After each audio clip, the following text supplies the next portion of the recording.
E nós já começamos, de fato, com muita notícia para vocês. O que acabou de acontecer antes da gente entrar ao vivo?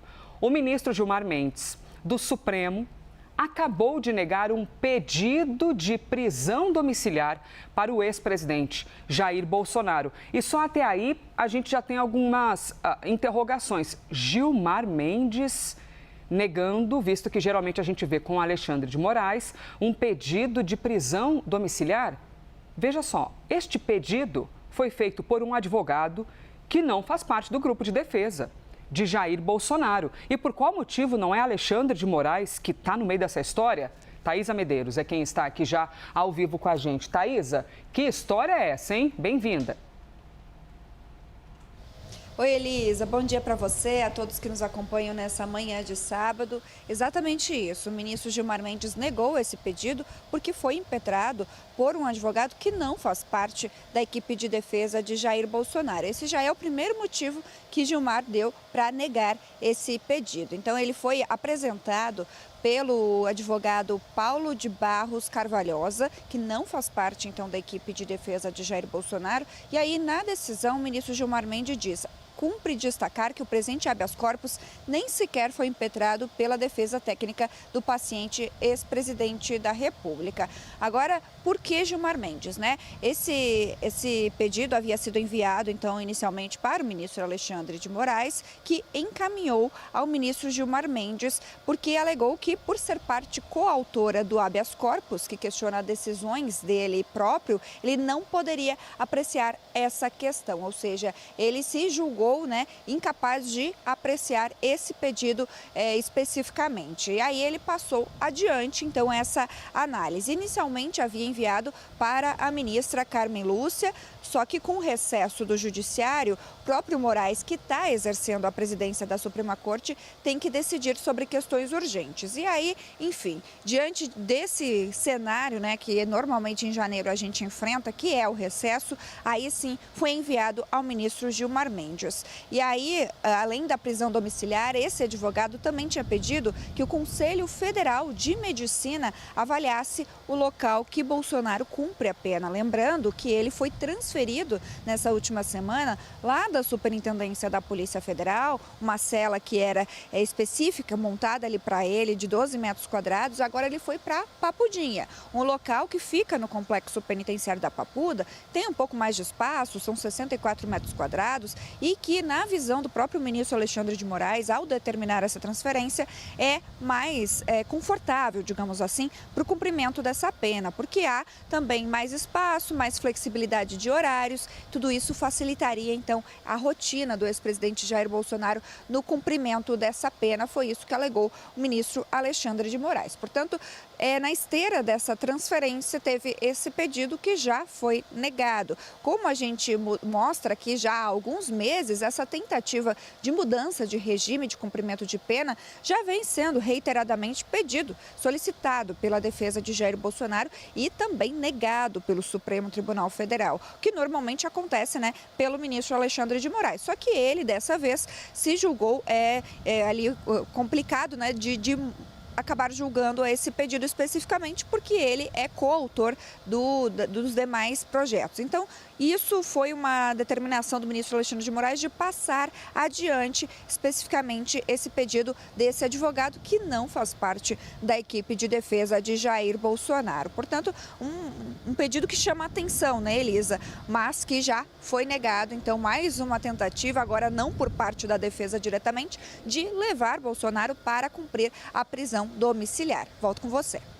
Thaisa Medeiros trazendo então a notícia e a explicação dessa notícia. Inclusive, nós tivemos acesso ao documento, a essa definição por parte do ministro Gilmar Mendes, documento obtido pela Gabriela Piva, a nossa editora aqui na CNN Brasil de Política. Aqui nós temos todo o documento e aí eu quero citar para vocês aqui algumas questões.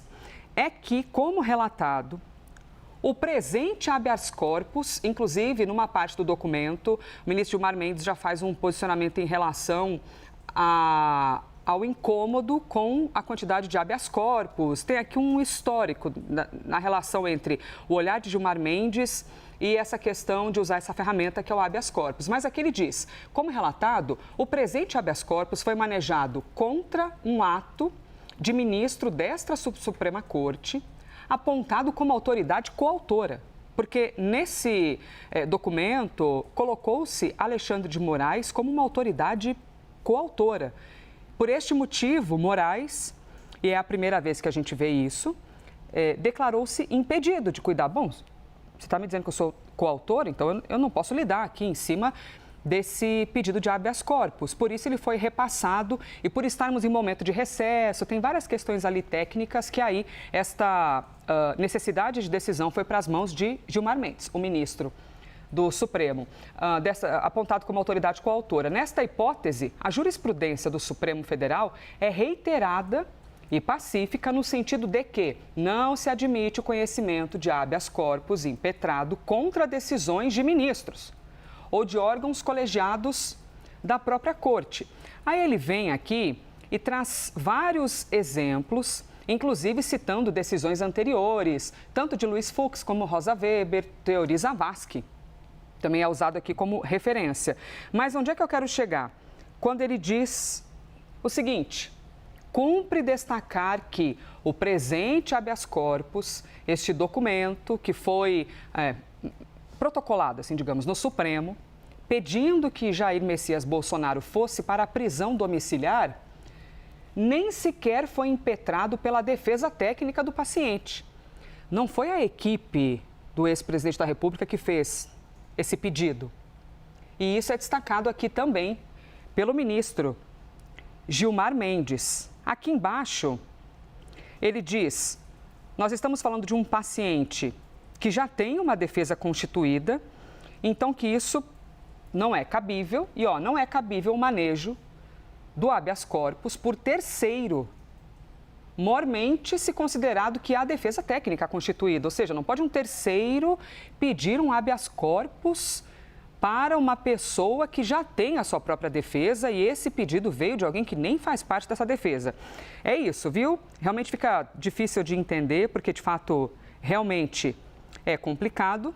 E aí o ministro diz: não conheço do habeas corpus por manifesta inadmissibilidade da via eleita, na forma do artigo, e cita todas as questões técnicas aqui do regimento interno do Supremo e assina 16 de janeiro de 2026, ministro Gilmar Mendes, relator.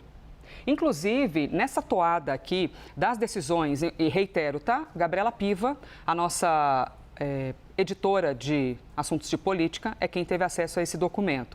Quando a gente fala sobre essa estrutura de prisão de Jair Messias Bolsonaro, porque nós vimos nesta semana o ex-presidente da República ser levado, conduzido para a Papudinha. Então, a gente está falando de 3 ambientes onde Bolsonaro já estivera preso. O primeiro foi a domiciliar, e aí por causa de um descumprimento de domiciliar, quando tentou romper a tornozeleira, ele foi para a sede da superintendência da Polícia Federal e não voltou mais para domiciliar, com a justificativa, de acordo com Alexandre de Moraes, que não havia segurança, estou fazendo aqui bem resumidamente de maneira coloquial, tá? Que não havia segurança para que Jair Bolsonaro ficasse em casa, visto que já houve ali indícios de que ele poderia fugir ou romper a tornozeleira. Permaneceu na sede da Superintendência da Polícia Federal em Brasília e agora foi para um sistema prisional.